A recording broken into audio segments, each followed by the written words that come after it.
बिस्मिल्लाहिर्रहमानिर्रहीम। Welcome back after short break. हम इससे पहले चेरी ऑर्चर्ड की जॉनरा के बारे में बात कर रहे थे, तो उसका मैंने फर्स्ट हाफ आपके से डिस्कस कर लिया था। ट्रेजेडी और कॉमेडी की बात कर दी थी। एक जो है वो ओवरव्यू मैंने आपके सामने पेश कर दिया था। तो अभी हम इस पे बात करेंगे कि इसके अंदर, इस ड्रामा के अंदर, इन दोनों अपोजिंग जो जॉनराज हैं, कॉमेडी और ट्रेजेडी, इन दोनों को एंटन चेखव ने किस तरह जिसने यूनाइट किया, किस तरह जोड़ा। आंसू और खुशियाँ इसने किस तरह दिखाई, इसने कॉमेडी और ट्रेजेडी किस तरह दिखाई। क्या ये ट्रेजेडी है, क्या ये कॉमेडी है। मैंने ट्रेजेडी के हिसाब से एलिमेंट्स भी आपको बता दिए। अगर आपको पूछा जाता है तो आप उसके हिसाब से चीज़ों को डिस्कस कर सकते हैं। कॉमेडी के हिसाब से भी बता दिया कि कैसे किया जाता है, लेकिन इसके साथ अभी हम थोड़ा सा डिटेल भी डिस्कस करेंगे कि जब ये ड्रामा जो है ये जब स्टेज पे प्ले हुआ तो इसका जो प्रोड्यूसर है स्टैंस, उसका नाम है स्टैंज़ इसको बोलते हैं, स्टैंज़, उसके साथ एंटन चेखव की लड़ाई भी हुई, आपस में उनका झगड़ा हुआ। क्योंकि चेरी ऑर्चर्ड इस चीज़ पे कि द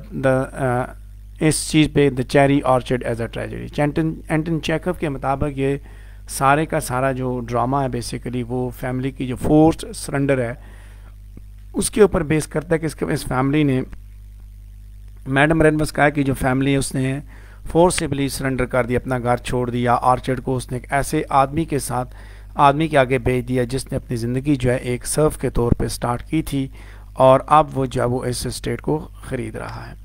तो जब वो ख़रीद रहा है मेयर सर्फ, और इसमें बेसिकली ट्रेजेडी को देखा जाए अरिस्टोक्रेसी के हिसाब से तो ट्रेजेडी ही है, और वो अरिस्टोक्रेसी के साइड पे था।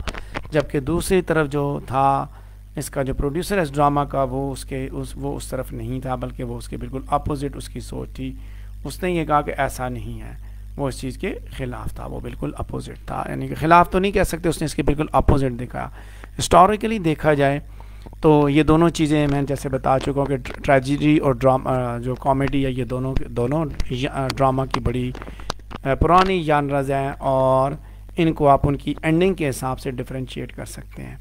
कॉमेडी जो है वो हैप्पीली एंड करती है, जबकि ट्रेजेडी जो है उसके अंदर डाउन बीट रेजोल्यूशन होता है। एंटन चेखव जो यही क्लेम करता है कि उसने इस ड्रामा को बेसिकली क्वाइट स्पेसिफिक जॉनरा के हिसाब से जो है ना वो देखा, मतलब उसने वो कहता है he claims he wrote the cherry orchard to be performed as a quite specific sub genre of comedy affairs.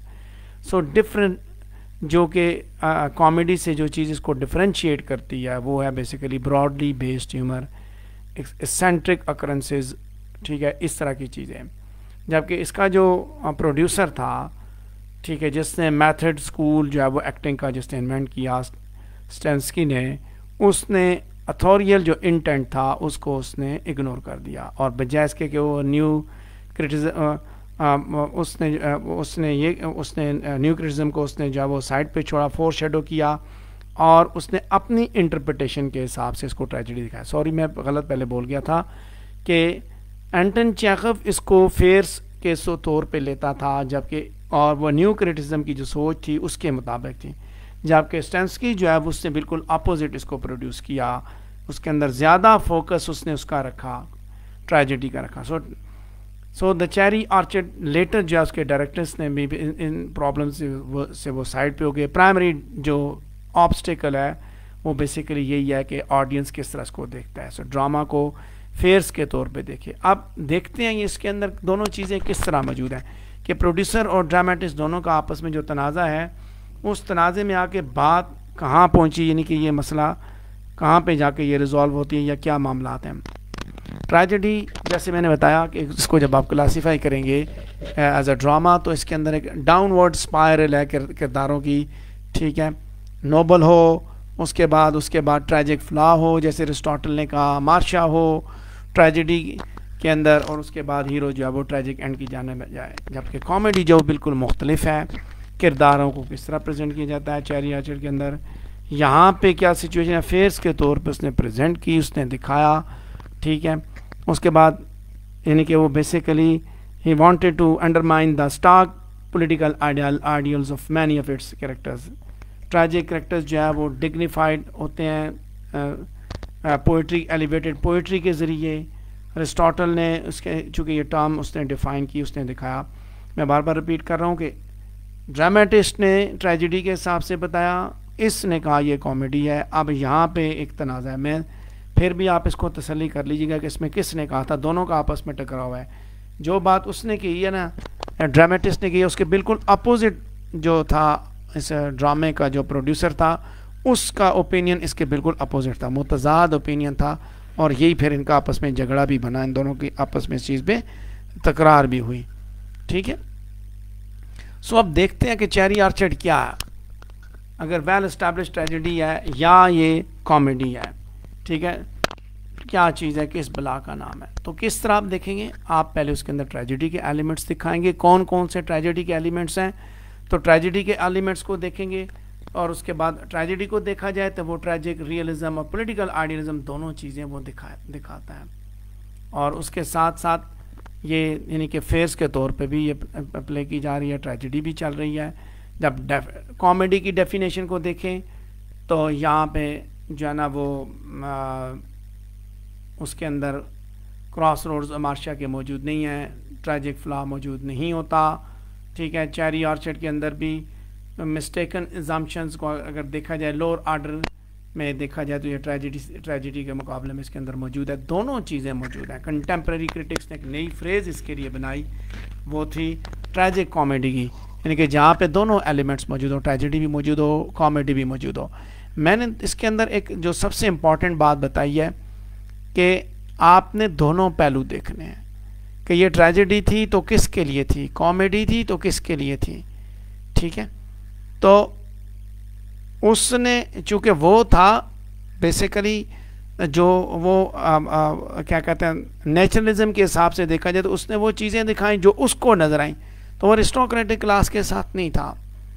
और दूसरा जो था जो प्रोड्यूसर था वो अरिस्टोक्रेटिक क्लास के साथ था, उसने अपने हिसाब से इसको दिखाया। फ़नी और सीरियस इवेंट भी दिखाया इसके अंदर, दोनों चीज़ें दिखाई। ग्रेटर ड्रामेटिक कॉन्ट्रडिक्शन यहीं पे क्रिएट होती है जिसकी वजह से इसको जो है ना वो फेयर्स का नाम दिया जाता है, चेरी ऑर्चर्ड को। क्योंकि ज़िंदगी के अंदर बहुत सी थोड़ी सी चीज़ बहुत थोड़ी चीज़ें होती हैं जो कि आपको एलिवेटिंग डिग्निटी को एलिवेट करने की वजह बनती हैं। एंटन चेखव ने भी जो है ना वो दोनों चीज़ों को जोड़ा साथ। अगर आप इसके अंदर एक एलिमेंट देखेंगे वो भी आपको मिलेगा, अगर आप दोनों देखेंगे तो दोनों में मिलेंगे। लेकिन जिस टाइम पे ये ड्रामा लिखा गया वो टाइम बेसिकली राइप था ट्रेजेडी के लिए। रशियन एरिस्टोक्रेट्स और लैंडेड जेंट्री जो है ना वो कॉमिक रेवोल्यूशन की जानिब जा रही थी। ड्रामा जो है उसको मार्क्सिस्ट टर्म्स में नहीं देखा जा सकता, जैसे चेखव जो है ना जिस तरह, क्योंकि चेखव खुद हार्डली मार्क्सिस्ट था, यानी कि इतना मार्क्सिस्ट नहीं था, वो मेटाफोरिकल बनाना जो वो टॉस करता है टूवर्ड पॉलिटिकल एंड आइडियलिज्म की जानिब, तो वो बेसिकली क्या करते हैं, that creates a class warfare. ठीक है, आपस में एरिस्टोक्रेटिक और वर्किंग क्लास का जो टकराव है वो उसने दिखाया यहाँ पे। मैंने शुरू में एक जानरा के ऊपर बात की थी कि जब आप इसको ट्रेजेडी को देखेंगे, इसको ट्रेजेडी या कॉमेडी को देखेंगे तो आप दोनों चीज़ें देखेंगे। स्माइल्स भी किसी के चेहरे पे आते हैं और किसी के चेहरे पे जो है ना वो खुशियाँ आती हैं, तो किसी के चेहरे पे दुख आते हैं। तो जिसके चेहरे पे खुशियाँ आती हैं तो उसके लिए वो कॉमेडी है, और जिसके लिए वो गम आते हैं तो उसके लिए वो ट्रेजेडी है। एक तो बात ये हो गई।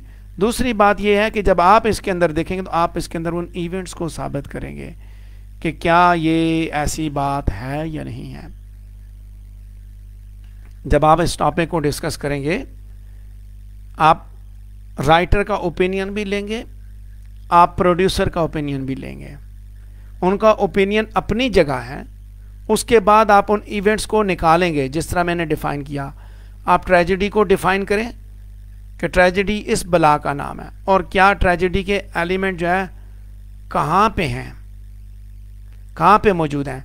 और जब आप कॉमेडी की बात करें तो फिर आप कॉमेडी के एलिमेंट्स दिखाएंगे।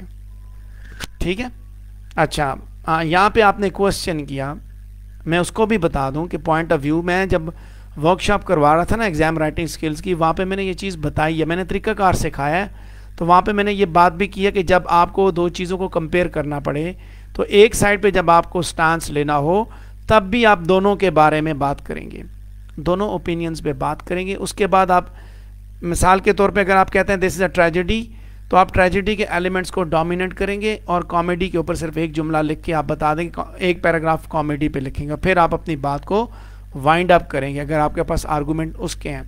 अगर आप कॉमेडी की बात करेंगे तो फिर आप उसके हिसाब से बताएंगे और एक पैराग्राफ जब वो ट्रेजेडी के ऊपर लिखेंगे। लेकिन मैंने बताया कि इसके अंदर दोनों चीज़ें मौजूद हैं, लिहाजा आप दोनों डेफिनेशंस को सामने रख के बात करेंगे, दोनों के हिसाब से एलिमेंट्स इसके अंदर दिखाएंगे।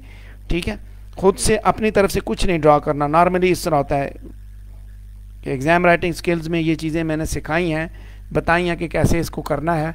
तो अगर आप लोग वो अटेंड कर लें वर्कशॉप तो आई एम श्योर कि आपको लिखना भी आ जाएगा कि आप इम्तिहान में कैसे लिखेंगे। चीज़ें तो आपको आती होंगी, कॉन्सेप्ट्स आपके क्लियर होंगे जैसे भी मैंने आपको बताई हैं चीज़ें, but until and unless you don't attend the workshop you won't be able to write in a logical order, you won't be able to write in a systematic way। ये एक चीज़ होती है, याद रखिएगा। तो उसको आप ज़रूर ध्यान में रखिएगा। मैंने बताया ना कि आप ट्रेजेडी को डिफ़ाइन करें, फिर ट्रेजेडी के एलिमेंट्स को इसके अंदर दिखाएं, फिर कॉमेडी को डिफ़ाइन करें, फिर उसके अंदर बताएं, फिर उसके बाद जानरा को डिफ़ाइन कर दें। मैंने बताया ये फेयर से इसके अंदर दोनों चीज़ें मौजूद हैं। और जो मैंने डिफ़ाइन किया कि ये मॉडर्न ट्रेजेडी के हिसाब से तो चीज़ें मौजूद हैं। ड्रामा वो एरा भी ट्रेजेडी का है। ये कह रहा है कि एक बंदा अगर क्लेम कर रहा है तो उसके पास उस चीज़ का सबूत होगा। राइटर कह रहा है कि ये कॉमेडी है तो फिर आप उसके सबूतों के साथ बात करें। अगर कहता है ट्रेजेडी है तो आप ट्रेजेडी के सबूत लेके जाएं। लेकिन आप दोनों चीज़ें दिखाएंगे। आप एक चीज़ पे अगर आप खड़े भी हैं, एक पॉइंट ऑफ व्यू पे अगर को आपने एक्सेप्ट भी कर लिया ना, तो आप तब भी दूसरा पॉइंट ऑफ व्यू ज़रूर लेके जाएंगे। कभी भी आपने दूसरा पॉइंट ऑफ व्यू इग्नोर नहीं करना है। ठीक है, so this is another topic completed. और अब हम इसके थीम्स पे बात करेंगे। काफ़ी लंबा है, ये लॉस का थीम है। ये आपके वो क्वेश्चंस हैं जिनको हम यहाँ पे डिस्कस करेंगे। लॉस का थीम आ जाता है हमारा सबसे पहले। अब इससे रिलेटेड जो क्वेश्चन है उसको पहले देखेंगे, तो वहीं से आपको ये चीज़ भी पता चलेगी कि the drama we watch in the drama The Cherry Orchard we watch the dreams of childhood dying and ambition of middle ages stirring into action। ये इस हिसाब से लॉस का थीम है। यहाँ ये जाम इसके अंदर आप लॉस के थीम की बात करते हैं, वहाँ इसके अंदर गेन के थीम भी बात करते हैं। सिर्फ सिंगल लॉस पे भी बात की जाए तो इसके अंदर जहाँ चेरी ऑर्चर्ड को उन्होंने लूज़ किया वहीं उन्होंने अपनी एरिस्टोक्रेटिक क्लास को भी लूज़ किया।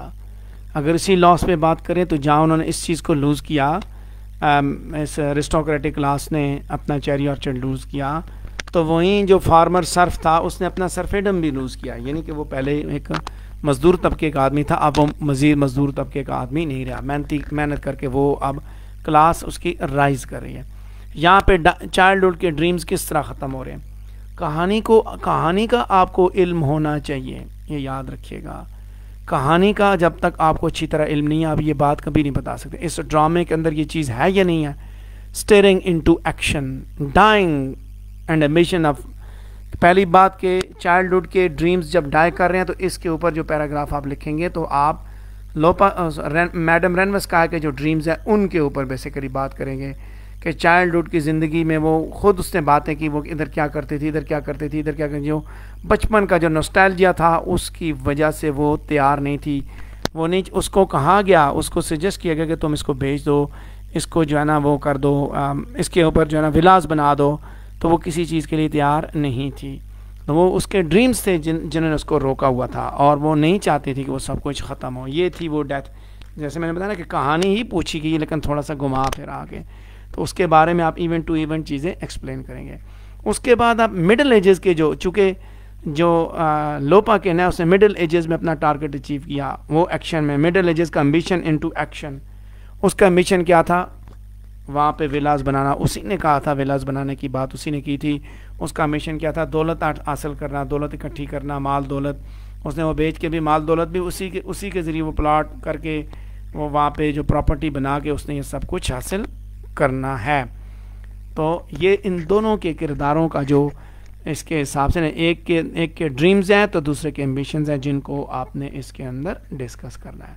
कैरेक्टर्स को अगर आपने अच्छी डिटेल के साथ पढ़ा तो इसको कोई इतना बड़ा इशू नहीं है इसको डील करना। पर सवाल का जवाब इसी तरह बनेगा।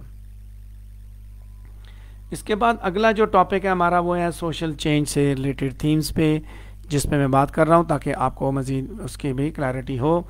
इसके ऊपर ये क्वेश्चन दिया गया कि is it correct to say that Chekhov is the producer proud prophet of revolution and reform. Social change की बात हो रही है, तो ये बेसिकली सोशल चेंज के थीम की बात कर रहा है। वो अर्ली 90s के अंदर लिखे हुए इस ड्रामे के अंदर बेसिक वो आप देखें, it is at the Russia उस वक्त जो है ना, that is at the brink of the revolution.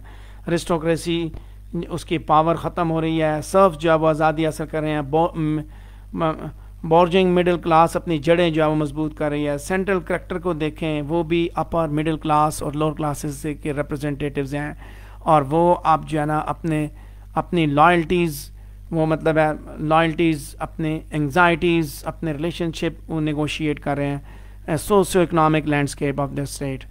और एंटन चेखव ने भी इन्हीं चीज़ों को, यानी कि सोशल स्टाटा को इस ड्रामे के अंदर दिखाया कि किस तरह जो है ना लोगों की ज़िंदगी, अरिस्टोक्रेटिक लोगों की ज़िंदगी किस तरह वो ख़राब हुई, ख़त्म हुई। प्राउड प्रॉफिट यानी वो बताता है कि वो आ चुका है, रेवोल्यूशन आ चुका है, इनकलाब आ चुका है, और रिफॉर्म्स, इनकलाब और रिफॉर्म। अब इसमें अगर आप रेवोल्यूशन की बात करें, प्राउड प्रॉफिट की वो पहले से बता रहा है कि इस एक उसके बिकने से उसने ये इंडिकेशन दी, उसने एंटन चेखव ने, कि जिसने ख़रीदा है वो कौन है।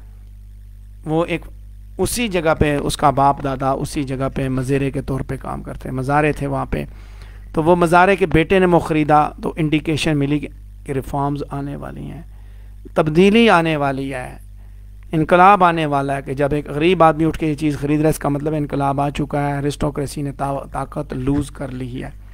सो सोशल चेंज के थीम को इसके अंदर आप डिस्कस करेंगे कि हालात किस तरह बदले, और उसने एक इंडिकेशन दी कि अब आने वाले दिनों में कौन आगे आ रहा है, कौन सी क्लास आगे डोमिनेट कर रही है। आई एम श्योर कि आपको इसका आइडिया भी क्लियर हो चुका होगा। अब इसके बाद आगे इसी के अंदर जो अगला हमने थीम डिस्कस करना है, that is related to the class conflict. ये भी सोशल रियलिज़म का है, जैसे वहाँ सोशल चेंज की बात की गई है, यहाँ पे सोशल रियलिज़म की बात की जाएगी। वहाँ सोशल चेंज है कि वहाँ पे, यानी कि पिछले टॉपिक के अंदर जैसे हमने बात की, सोशल चेंज है, प्राउड प्रॉफिट के बात कर रहे हैं, जैसे कि वो मुस्तकबिल की बातें बता रहा है, वो एक सोशल चेंज की बात करके सोसाइटी कौन अब टेक ओवर कर रहा है। तो यहाँ सोशल रियलिज़म उसने दिखाया, उसने स्ट्रगल दिखाई कि किस तरह जो है ना वो क्या कहते हैं, सर्फ्स ने स्ट्रगल करके आज़ादी हासिल की, फ्यूडल अरिस्टोक्रेसी जो वो ख़त्म हो रही है और प्रोग्रेसिव चेंज आ रही है, एक मर्केंटाइल मिडिल क्लास का डांस जो वो आ रहा है, यानी कि वो उनका सूरज तुलू हो रहा है। This is what social realism कि सोशल हिस्ट्री का जो वो जो ज़माना था, सुप्रीमेसी जो है वो अरिस्टोक्रेसी के पास थी, खूब वो लूट रही थी, खूब वो लूट मार और इस्तेसाल कर रही थी, लेकिन अब जो है उसके हाथ में कुछ भी नहीं रहा, अब दुनिया बदल रही है। सो जो कुछ उसने देखा अदीब ने, हमने बताया कि वही उसने आपको दिखाया। सोसाइटी कभी भी अनचेंज नहीं रहती, हर सोसाइटी ने ट्रांसफॉर्म होना है, वो किसी गुज़रते वक्त के साथ साथ तब्दीली के उस मराइल से गुज़रना है। तो यहाँ पे भी ये है कि कैपिटलिस्ट मिडिल क्लास उसकी कामयाबी के झंडे गाड़ने के साथ ही अब हालात बदल चुके हैं। जो मिडिल क्लास की प्रोग्रेसिव मार्च है वो इतनी मजबूत हो चुकी है कि अब उनके रास्ते की कोई भी रुकावट उनके रास्ते में खड़ी नहीं हो सकती। ओल्ड फ्यूडल अरिस्टोक्रेसी जो है वो इमीडिएट डिक्लाइन की तरफ जा रही है। This is what social class या सोशल रियलिज्म, क्लास कॉन्फ्लिक्ट, कि कौन आ रहा है कौन, ठीक है। सो यहाँ पे भी उसने यही दिखाया, क्लास कॉन्फ्लिक्ट दिखाया, टकराव है आपस में, और टकराव होते ही यानी कि एक तरफ अरिस्टोक्रेटिक क्लास है और दूसरी तरफ मिडिल क्लास है, गरीब आदमी है। सो गरीब आदमी ने जो है वो उसको टेक ओवर कर लिया आने वाले दिनों में, आने वाले हालात में। और वही टकराव आप देखें, उससे क्या होता है कि अरिस्टोक्रेसी जो मर्ज कर रही है, नीचे की तरफ डिक्लाइन करके उस मर्केंटाइन कैपिटलिस्ट क्लास के अंदर वो मर्ज हो रही है। वो पहले चूँकि हड आराम थे, ज़मीनें हैं, माल जायदाद है, खाओ पियो मौज करो, तो अब वो आहिस्ता आहिस्ता उनको भी उनकी मजबूरी बन चुकी है, उनको मेहनत करनी पड़ेगी, मेहनत नहीं करेंगे तो वो जवाल का शिकार होंगे। सो डाइंग अरिस्टोक्रेसी की उसने बात की, मिडिल क्लास की इमरजेंस की बात की, सोशल फिनोमेना है चूँकि तब्दीली, और उसी को वो बता रहा है, उसी को डिस्कस कर, वही टकराव है, तब्दीली टकराव की वजह से होती है, ठीक है। तो बोर्ड, पोजेसिव, ड्रीमी और रेडिकुलस आइडियल्स हैं एक तरफ, रिडिकुलसली आइडियल जो हैं क्या कहते हैं उसको, रिस्टोक्रेसी के लोग, और दूसरी तरफ जो है ना मेहनत करने वाली मिडिल क्लास है, practical, sensible, painstaking, hard working, radical. This is what the class conflict, कि जो डोमिनेट वही करेगा जो मेहनत करेगा, यानी कि मुआशरे में मुकाम उसी का होगा जो मेहनत करेगा, जिसके पास माल दौलत होगा, जो उसको सस्टेन भी कर लेगा। अब आगे बात करूं इसके अगले एस्पेक्ट पे, तो that is related to idealism versus realism. एक तरफ आइडियलिज्म है तो दूसरी तरफ रियलिज्म है, इसको अभी हम डिस्कस करेंगे। रियलिज्म बार बार डिस्कस भी कर चुके हैं। अब इसमें बेसिकली क्वेश्चन क्या है, इसके अंदर 3 क्वेश्चन जो है ना वो मुझसे पूछे गए हैं। एक तो पूछा गया the cherry orchard presents passing of the order, represents passing of the order। दूसरा the cherry orchard is about the passing away of romantic phase and onset of modern capitalist tendencies।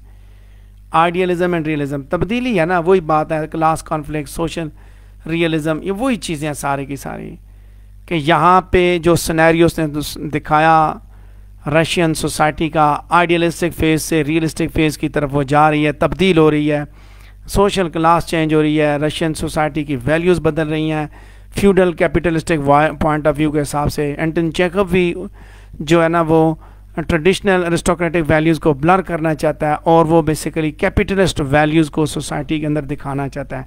यही वो रोला था, इसी वजह से वो कहता है ये कॉमेडी है, ट्रेजिडी नहीं है। ठीक है, चेरी ऑर्चर्ड का फाल जो है वो सिम्बॉलिक है इस मामले में, कि किस तरह वो आइडियलिस्टिक ट्रेडिशनल वैल्यूज़ जो है उनको रिप्रेजेंट करती है वो फैमिली जो मैडम रेनवस्काया की फैमिली है। चेंजिंग सिनेरियो वर्ल्ड वाइड, जबकि दूसरी तरफ लोपाक एंड ट्रॉफीमोव जो वो रियलिस्टिक वर्ल्ड व्यू दिखाते हैं। एक तरफ ये आइडियलिस्टिक है, ड्रीमी है, रोमांटिक फेज़ है, ये आइडियलिस्टिक, रोमांटिक, ड्रीमी, ये सारा एक ही चीज़ है। दूसरे मॉडर्न कैपिटलिस्टिक है। ये तब्दीली आ रही है ना, एवोल्यूशन हो रहा है, रेवोल्यूशन आ रहा है, कि एक क्लास से दूसरी क्लास की जानब जो टेक ओवर हो रहा है उसकी बात हो रही है। इस ड्रामा के अंदर आप देखें कि चेरी ऑर्चर्ड के ज़रिए उसने देखा, चेरी ऑर्चर्ड जो है बेसिकली उस कैपिटलिज्म का यानी दौलत की निशानी है, कि दौलत आज जो है ना वो कल तक ये अरिस्टोक्रेटिक क्लास के पास थी, ये चेरी ऑर्चर्ड था, उससे वो खाते थे, कमाते थे। अब वही जो है वो कैपिटलिस्ट वर्किंग क्लास के पास आ गया, और कैपिटलिस्ट ने अपने हिसाब से क्या किया, वो मिलते ही उसने वहाँ पे वो बनाए, क्या कहते हैं उसको, उसने विलास बनाए, उसने अपने हिसाब से उसके ऊपर काम किया। सो ये वो चेंज है जिसको वो दिखाता है कि human journey from childhood fantasy to adult consciousness. अच्छा, इसको आप ये भी देख सकते हैं, जहाँ मैंने वो बात की ना वहाँ ये बात भी है। ये तो एक सिचुएशन मैंने आपको बताई ना आइडियलिज्म एंड रियलिज्म की। दूसरा ये कि child fantasy to adult consciousness, ये वो मैडम रेनवस्काया की जो सिचुएशन है वो वाली है। ये भी बता देता हूँ ये टॉपिक, चूँकि आइडियलिज्म एंड रियलिज्म वही चीज़ है ना, कि इंसान बचपन में कौन सी दुनिया में रहता है, कौन सी मामलात में रहते हैं, उसकी अपनी एक ख्वाबों की, ख्यालों की दुनिया होती है जिसमें वो मगन होता है, और जब उसको हकीकत का पता चलता है तो उसका सफ़र जो है ना वो दूसरी तरफ होता है। उसको फिर पता चलता है कि ज़िंदगी भाई सिर्फ इसी का नाम नहीं है, खाना पीना, मौज उड़ाना, सो जाना, बल्कि अब उसको बिटर रियलिटीज़ को फेस करना पड़ेगा। मैडम रेनवस्काया का भी ये हिसाब था, उसके मामलात भी ये थे कि उनके साथ, उन चीज़ों के साथ उसका जो सिचुएशन थी, जो अटैचमेंट थी चेरी ऑर्चर्ड के साथ, वो बचपने वाली अटैचमेंट थी। अब उसके साथ क्या है, अब हार्श रियलिटीज़ हैं, अब उसने गुजारा करना है, उसकी जेब खाली हो चुकी है, उसने जो है वो कर्जे से जान छुड़ानी है। So she has to shift from idealism to realism, हकीकत की जानब उसको जाना पड़ेगा, उसको जो है वो हार्श रियलिटी जो है अडल्ट की वो उसको फेस करना पड़ेगा। सो दोनों एस्पेक्ट इसमें डिस्कस होते हैं। कहानी का आपको इल्म हो, चीज़ों का आपको पता हो, तो ये चीज़ें आराम से डिस्कस की जा सकती हैं। अच्छा, इसके बाद नेचुरलिज्म और लिरिसिज्म, ये बड़े ही इम्पॉर्टेंट टॉपिक थे जिनको आपने हाईलाइट किया यहाँ पे मेरे साथ, आपने इसका पॉइंट भी दिया। नेचुरलिज्म में आपको बता चुका हूँ कि ऐसे जानरा बेसिकली लेट 19th सेंचुरी के अंदर एक मूवमेंट के तौर पे स्टार्ट हुई। ये बेसिकली एक्सट्रीम रियलिज्म का नाम है। जैसे मैंने शुरू में बात की रियलिज्म का, मैंने बताया तो नेचुरलिज्म एक्सट्रीम रियलिज्म है, और ये बेसिकली सजेस्ट करती है कि फैमिली के रोल्स, सोशल कंडीशंस और एनवायरनमेंट जो है ये बेसिकली, यानी कि नेचुरलिज्म ये सजेस्ट करता है कि the role of family, social conditions and environment, ये तीनों चीज़ें इंसान के किरदार को बनाने में अपना काम करती हैं। कौन कौन सी? फैमिली, सोशल कंडीशंस और एनवायरनमेंट। नेचुरलिस्टिक राइटर्स जो है वो अपनी कहानियों को इसी चीज़ पे लेके चलते हैं कि एनवायरनमेंट जो है वो ह्यूमन कैरेक्टर को डिटर्मिन करती है और उसे गवर्न करती है। यहाँ देखिए कि जैसे मैंने बात की roles of family, social conditions and environment, तीन चीज़ें मैं दोबारा बता रहा हूँ कि naturalism suggest the roles of family, social conditions and environment in shaping human character. Family का रोल क्या है? एरिस्टोक्रेटिक फैमिली है तो उसके हिसाब से हालात होंगे, उसके बाद एनवायरनमेंट कौन सी है, कहाँ पे है, उसके हिसाब से असरात किरदार के ऊपर ये तीनों चीज़ें काम करेंगी। सो वो यही चीज़ दिखाते हैं कि आपका माहौल आपके किरदार को बनाने में, उसको डिटर्मिन करने में अपना रोल अदा करता है। जब आप ड्रामा देखें तो ये चीज़ पता चलती है कि कहाँ से कहाँ पहुँच गए। नेचुरलिज्म और रियलिज्म आपस में इंटरलिंक होते हैं, लेकिन कुछ डिफरेंसेस भी हैं। मैं इसको ऑलरेडी आपके साथ डिस्कस कर चुका हूँ कि नेचुरलिज्म जो है वो फिलोसॉफिकल पेसिमिज्म को सजेस्ट करता है, जहाँ पे राइटर जो है वो साइंटिफिक टेक्निक्स को इस्तेमाल करके ह्यूमन बीइंग्स को ऑब्जेक्टिव इम्पार्शियल कैरेक्टर्स के तौर पे दिखाता है, जबकि उसके साथ साथ रियलिज्म जो है वो चीज़ों को इस तरह दिखाता है जिस तरह नज़र आती है। नेचुरलिज्म जो है वो डिटर्मिनिस्टिक पॉइंट ऑफ व्यू को दिखाता है। नेचुरलिज्म ये कंक्लूड करता है कि नेचुरल फोर्सेस जो है वो किरदार के जो डिसीजंस हैं उनको प्री डिटर्मिन करती हैं और उसको मजबूर करती है कि वो ख़ास वे में वो एक्ट करे। रियलिज्म जब वो ये कहता है कि किसी भी किरदार का जो डिसीजन है वो बेसिकली सर्टन सिचुएशन पे डिपेंड करता है। यहाँ पे कहता है नेचुरल फोर्सेस, हालात मजबूर करते हैं इंसान को कोई भी काम, कोई भी स्टेप उठाने में हालात मजबूर करते हैं। नेचुरलिज्म चूँकि जो नेचुरलिस्टिक राइटर्स हैं वो भी इसके अंदर थोड़ा सा पेसिमिज्म को इको कर रहे होते हैं ना। एक लेवल पे अगर देखा जाए तो चेरी ऑर्चर्ड भी नेचुरलिस्टिक प्ले है, क्योंकि ये साइंटिफिक ऑब्जेक्ट और ऑब्जेक्टिव डिटेल्स पे बात करता है, लेकिन ये रियलिज्म की तरह भी है क्योंकि ज़िंदगी को पोर्ट्रे करता है जिस तरह ये मौजूद है। जब आप डिटेल्स को सिलेक्ट करेंगे, जब स्केच करेंगे और उनको एक ख़ास अंदाज में प्रेजेंट करेंगे तो आपको पता चलेगा all these things are guided by the intent of the author. So ये साइंस नहीं है जिसके साथ हम डील कर रहे हैं, लेकिन अपने सारे कैरियर के अंदर एंटन चेखव ने अपने गोल को फ्रीक्वेंटली स्टेट किया एज एन आर्टिस्ट कि वो सिचुएशंस को उसी तरह बयान करेगा जिस तरह वो हैं, ना कि सिचुएशंस को प्रेस्क्राइब करेगा बल्कि डिस्क्राइब करेगा। प्रेस्क्राइब करना होता है सजेस्ट करना, कहता है जैसे नज़र आएगी दुनिया ऐसे ही दिखाऊंगा। सो एंटन चेखव ने यहाँ पे भी जो डिटेल्स सेलेक्ट की वो इसी तरह की कि we feel a desire to overly sympathise with one character, whereas we feel a desire to enter the play, so to speak, and take up their desire. So वो ये दिखाता है आयरनी, मिसाल के तौर पे लोपाकिन, और लोपाकिन किस तरह ग्लोड करता है about for how he has come from his brutal present origins, कहाँ से आया कहाँ तक पहुँच गया। सो इस ड्रामा के अंदर दोनों चीज़ें हैं, जहाँ इसके अंदर नेचुरलिज्म है वहीं इसके अंदर जब और रियलिज्म भी मौजूद है।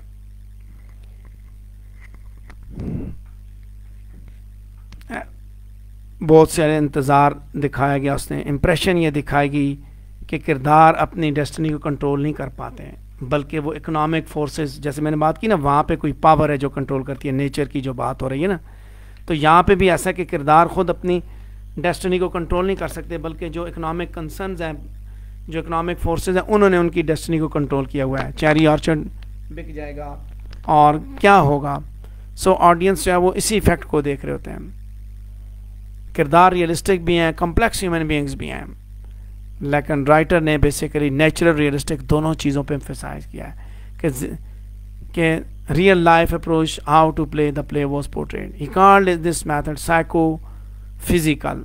ठीक है, सो मैंने बताया कि एक ताकत मौजूद है जो कि आपको कंट्रोल करे। नेचुरलिज्म को उस सेंस में जब आप लेंगे ना, कि नेचुरलिज्म राइटर को दिखाता है कि कोई एवोल्यूशन मॉडर्न मूवमेंट के हिसाब से दिखाता है, डार्क साइड्स दिखाते हैं इसके अंदर, prejudice, racism, poverty, prostitution, filth, disease, corruption.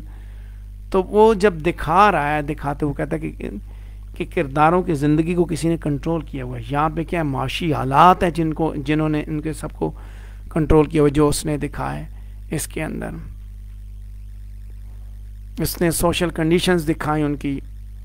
ठीक है, यही कहता है बेसिकली कि सोशल कंडीशंस जो है वो उनके किरदार को बनाने में अपना रोल प्ले करती हैं। सोशल कंडीशंस क्या हैं, उसकी सोशल कंडीशन क्या है, यानी कि क्या हालात थे उनके ऊपर। कर्जा चढ़ गया तो किधर से किधर पहुंच गए। जो लाखों में खेलते थे अब वो कौड़ियों पे आ गए, यानी कि उनके फाइनेंशियल हालात इस तरह बदल गए। तब उनके माशी हालात इतने डिस्टर्ब हुए जिस पे इसने बात की है, उसको उसी ओपिनियन को वो लेके आया है यहाँ पे। ठीक है, सो आई होप कि ये समझ आ गई होगी। अगर ना भी आई तो प्लीज़ इस पर ज़रूर कमेंट कीजिएगा, मैं इंशाल्लाह डिटेल के साथ फिर भी आपको समझा दूंगा, कोई मसला नहीं है। लिरिसिज्म आगे एक टॉपिक है जो कि आपने पूछा, लिरिसिज्म की बात की, उसका भी क्वेश्चन हमारे पास मौजूद है जिसको मैं डिस्कस करूँगा यहाँ पे कि चेरी ऑर्चर्ड के अंदर लिरिसिज्म मौजूद है। लिरिसिज्म का मतलब क्या है बेसिकली, कि वो इसके बारे में कहा गया कि why drama has been called lyrical and internal as oppose to external, कि इसको क्यों कहा जाता है। लिरिकल का मतलब ये है कि आप स्ट्रॉन्ग इमेजिनेशंस को आप जब एक्सप्रेस करें imaginatively in praise of something और समबॉडी, किसी की प्रेज में जो है ना, जब आप स्ट्रॉन्ग इमोशंस को आप एक्सप्रेस करते हैं। चेरी ऑर्चर्ड के अंदर भी लिरिकल एलिमेंट है, क्योंकि हर आदमी इसके अंदर जो है लिरिकल है अबाउट हिज फेवरेट थीम। कुछ किरदार जो है वो they are raving nostalgically about the good old days of their early life. ठीक है, स्ट्रॉन्ग इमोशन इमेजिनेटिवली, ठीक है, वो अपने माजी को प्रेज कर रहे हैं, माजी को याद कर रहे हैं। लाइबोफ को देखें, मैडम रेनवस्काय को जो कि ऑनर है इसकी, ठीक है, वो भी उस अपने बचपन के बेडरूम के बारे में बात करती है, उसी के बारे में बात करेगी। The nursery my dream darling room, I use to sleep here with when I was little, I feel a child again. ये है बचपना, बचपने से हकीकत तक जो सफ़र है, जो पिछले टॉपिक में हमने डिस्कस किया। एक और मौके पे वो कहती है ना, am I really back, is it really me sitting here, I feel like jumping and waving my arms about, oh God how I love this country. So ये वो इमेजिनेशन है जो किसी के बारे में की जा रही है, वो भी किसके बारे में, लिरिकल एलिमेंट किस तरह, किसके बारे में ड्रीम किया जा रहा है, किसके बारे में बोला जा रहा है, गाया जा रहा है, प्रेज की जा रही है, उसी चेरी ऑर्चर्ड की प्रेज की जा रही है। ये वो बचपना है जो फिर आगे वो शिफ्ट होता है जो रियलिस्टिक लाइफ में, जो एक टॉपिक पे हमने डिस्कस भी किया हुआ। उसके बाद उसके भाई की बात करें गायफ की, तो वो भी he is also no less lyrical about some things. Just listen to him speaking to the good old family bookcase. अब वो जब उसके बारे में, मैंने बताया ना किसी के बारे में तारीफ, सो कहता है dear beloved respected bookcase, I salute you, I salute your very existence, which for over 100 years has saved the ideals of virtue and justice. उसके बाद आनिया को देखें, वो भी तारीफें कर रही है। ठीक है, उसने भी ये काम किया हुआ है। मैडम रेनवस्काय की डॉटर, वो अपने बैक होम के बारे में वो कहता है, my own room, my own Windows, I'm home again. I feel as though I'd never been away. वारिया वो भी तारीफ कर रही है, उसके अंदर भी लिरिसिज्म है। उसके कमेंट्स क्या हैं, beautiful morning scene as she opens the window of the bedroom are quite poetic, so amusing. Dunyasha जो है वो मेड है, she also inspires the poetic ravings of a stupid lover of Fikardof the clerk, and is herself madly lyrical about Yasha, the obnoxious young servant of the family. लोपाकिन को देखें, वो भी upstart businessman है, loudly lyrical है as he enters Lyabov's house after clinching a profitable deal that made him owner of the cherry orchard and the house. And he bustles into the bar room, he cries out to the musicians, hey you in there, play, everybody come and see. Lopakin, we are going to build Dakas for our children, they'll see a new life here, music play. So ये music की बात हो रही है, lyric की जो बातें की जा रही हैं सारी की सारी हैं, ये this is what lyricism. Lyricism क्या होता है, स्ट्रॉन्ग इंप्रेशंस जब आप किसी के बारे में देते हैं। हर आदमी कोई किसके बारे में दे रहे हैं, स्ट्रॉन्ग इंप्रेशंस, स्ट्रॉन्ग इमोशंस किसी की तारीफ में जो दिए जाएं, दैट इज व्हाट लिरिसिज्म। तो किसके बारे में दिए गए हैं, ड्रामे के अंदर देखें आप, ज़रा उसको खोलें, आपको पता चलेगा कि मुख्तलिफ लोगों के बारे में दिए जाते हैं ना। जब एक ने चेरी ऑर्चर्ड के बारे में उसने ख़रीदा, ख़रीदने वाले ने दिए, बेचने वाले ने अपने हिसाब से दिए, ख़रीदने वाले ने भी अपने हिसाब से दिए। बेचने वाले को याद आता है, ख़रीदने वाला खुशी से दे रहा है। उसके अलावा बाकी भी एक दूसरे के बारे में जो जज्बात का इज़हार करें। This is what strong impression of lyricism that we find in this play. अच्छा, इसके बाद आगे जो आपने क्वेश्चन पूछा हुआ है लोपाकिन के किरदार का, कि उसके अंदर कुछ उसकी बात की हुई है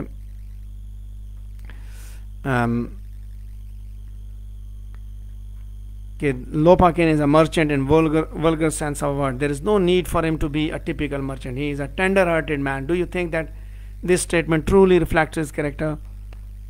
आप देखें क्या ये करता है। आप उसके अंदर, इसके किरदार के अंदर जो कॉम्प्लेक्सिटीज़ हैं, जो कंट्राडिक्शंस हैं, वो आपने दिखानी है कि बैसियत composer of satire and comedy Anton Chekhov जो है, इसके अंदर वो एक केस स्टडी देता है लिडिक्रस किरदारों की, और उसको भी वो इसी तरह दिखाता है। एंटन चेखव जो है वो इसको लोपाकिन के किरदार को दिखाता है कि ड्रामे के पहले मोनोलॉग के अंदर incredible self awareness, self deprecation उसके अंदर मौजूद है। He recounts his transformation from a peasant boy, ठीक है, कि कैसे पीजेंट बॉय था उसका, जिसका बाप उसे मारता था, उस बिज़नेस की बात कर रहा है, फिर आगे किस तरह उसने प्रोग्रेस की। बेसिकली लोपाकिन का किरदार आपने दिखाना है, फेटलिस्टिक एटीट्यूड उसका आइडेंटिटी की तरफ वो दिखाना है, शार्पली कंट्रास्ट करके कि कैसे वो कहाँ से कहाँ पहुँचा, बिजनेस के गेम में पहुँचा तो कहाँ से कहाँ वो आ गया, किधर था पहले, कहाँ पे खड़ा था, आज कहाँ पे, किसी ज़माने में वो साइकिल पे जाता था तो आज वो गाड़ी पे आ गया। सो किरदार को ही बेसिकली आपने एक्सपोज करना है, उसी की चीज़ें आपने यहाँ पे दिखानी है। इसके बाद आखिरी टॉपिक देखूंगा जो कि बार बार पूछा जाता है, that is related to Anton Chekhov as a dramatist. उसकी कुछ खूबियाँ भी बयान कर दूंगा ताकि उसी के साथ हमारी ये ब्रॉडकास्ट भी कंप्लीट हो। मैं आपका काफ़ी टाइम ले चुका हूँ इसको, ताकि कंप्लीट करें, मज़ीद आपको बोर न किया जाए। Russian short story writer, playwright Anton Chekhov जो है वो 1860 में पैदा हुआ, 1904 में वो दुनिया से चला गया। वो एक ऐसा वो ना सिर्फ जब वो एक कामयाब जब वो राइटर था, बल्कि वो फिजिशियन के तौर पे भी काम करता था, और उसने अपना जो कॉन्सेप्ट है ड्रामेटिक रियलिज्म का, उसको उसने रिफाइन किया अपने प्लेस के अंदर। उसके अपने प्लेस के अंदर वो जो ज़िंदगी की जो एसेंस है उसको स्टेज पे लेके आता है, ज़िंदगी का जो तजुर्बात का जो निचोड़ है, किरदारों और सिचुएशंस के ज़रिए वो दिखाता है सारा कुछ। ग्रेट ड्रामेटिस्ट है मॉडर्न टाइम्स का, जो कि मास्टर पीसेस रियलिस्टिक थिएटर के अंदर वो दिखा रहा है। फादर ऑफ शॉर्ट स्टोरीज भी उसको समझा जाता है, जिसने पैराडिग्मेटिक फॉर्म ऑफ फिक्शन राइटिंग उसने स्टार्ट की, रियलिटी की कॉपी करता है, मिमिक्रिंग करता है रियलिटी की। सबसे प्रोमिनेंट जो लिटरेरी एलिमेंट्स आप इसके अंदर देखें वो है किरदार की, किरदार किस तरह बनाता है वो। He was a writer who had a great feeling for the inner emotions of his characters. किरदारों के इनर इमोशंस को वो बड़ी महारत के साथ दिखाता है, उनके अंदर क्या हो रहा है, वो खुशी या गम के जो हालात हैं उनको वो दिखाता है। उसके बाद वो जो है ना कैरेक्टर से रोमांटिक फोकस की जानब वो बढ़ता है आगे। इसके अलावा उसने डायलॉग के ज़रिए अपने किरदारों को उसने दिखाया, बोलते हैं तो हमें पता चलता है ये कैसे हैं, किस तरह बोल रहे हैं, उनकी क्या उनके इंटेंशंस हैं, क्या उनकी फीलिंग्स हैं। चेरी ऑर्चर्ड को देखें, यहाँ पे बात करूँगा, इससे तो थोड़ा सा आपको मज़ीद क्लियर हो जाएगा। सिंपल और डायरेक्ट स्टाइल के साथ बड़ा इफेक्टिव है, और सब टेक्स्ट का डिवाइस इस्तेमाल करता है। मीन्स के सरफेस डायलॉग्स जो है वो इनोसेंट एंड मींडरिंग है, लेकिन डीपर मीनिंग्स एम्प्लाई करता है अपने ड्रामा के अंदर। ख़ास तौर पे फर्स्ट एक्ट में देखें चेरी ऑर्चर्ड के अंदर, जहाँ पे मैडम रेनवस्काया की म्यूजिंग्स हैं अबाउट हर चाइल्डहुड, उनको वो बेसिकली लोपाकिन के पर्पसफुल डायलॉग के साथ कंट्रास्ट कर रहा है। लॉन्ग स्पीचेस देखें रेनवस्काया की, ठीक है, where she is talking about milestone, she loves in Paris also meanings. उसके बाद उसने जो है वो सिम्बॉलिक स्टाइल उसने इस्तेमाल किया किरदारों के अंदर, सिम्बॉलिक इंटरप्रिटेशंस भी उसने दिखाई। उसका स्टाइल फोर्सफुल है ज़िंदगी की तरह, डायरेक्ट है कन्वर्सेशन की तरह, सिंपल है कॉमन मैन की तरह, और आम आदमी उसको एक ट्रंक्विल वाटर की तरह इस्तेमाल कर सकता है। लूसिड है, खूबसूरत एग्जांपल है ये बेसिकली उसकी, कि उसके स्टाइल के अंदर क्या है, कॉमेडी और ट्रेजेडी दोनों मिक्स होते हैं। A form that avoids melodrama by setting the most exciting events off the stage, and the detailed characterization that makes Chekhov an actor's dream. So this is all about the Cherry Orchard. काफ़ी लंबी चौड़ी बात कर ली हमने, फिर भी आपके जहन में कोई सवाल होता है तो आप पूछ सकते हैं। यहीं पे हमारा ये टॉपिक भी कंप्लीट होता है। कोई और आपके जहन में सवाल तो ज़रूर आप पूछिए। मैंने जस्ट आपको टॉपिक्स आपके साथ डिस्कस किए। मेरी गुजारिश होगी प्लीज़ प्लीज़ प्लीज़ ये सिंपल सवालात ना लाया करें। आपके सिंपल सवालात जो है उनको डील करना, आल्दो कि वो मुश्किल नहीं होता, बात ये होती है कि उसमें टाइम ज़्यादा कंज्यूम हो जाता है, बातें सिंपल की होती हैं। आप बेहतर है कि आप ट्रिकी क्वेश्चन लाया करें ताकि आपको बता दिया जाए कि इसमें आपने असल में करना क्या था या किधर आपने जाना था। ठीक है, आपको एक डायरेक्शन मिल जाती है। उसी डायरेक्शन पे अभी हमारी बातचीत मुकम्मल हुई। तो इंशाल्लाह अगला सेशन हमारा परसों होगा, बुध वाले दिन। मेरी आपसे गुजारिश होगी कि मैं अभी क्वेश्चन लगाने लगा हूँ, अगले उसका 2 प्लेज हमारे हो गए, तो इंशाल्लाह हम तीसरा ड्रामा जो है ना वो मैं उसका लिख के लगाने लगा हूँ पोस्ट। प्लीज़ उसके नीचे कमेंट कर दीजिएगा, मुझे क्वेश्चन बता दें ताकि हम उसके ऊपर वर्कआउट कर लें और उसको हम लेके आगे बढ़ें। इसी के साथ मैं आपसे इजाज़त चाहूँगा ढेर सारी दुआओं के साथ। अस्सलामु अलैकुम व रहमतुल्लाह।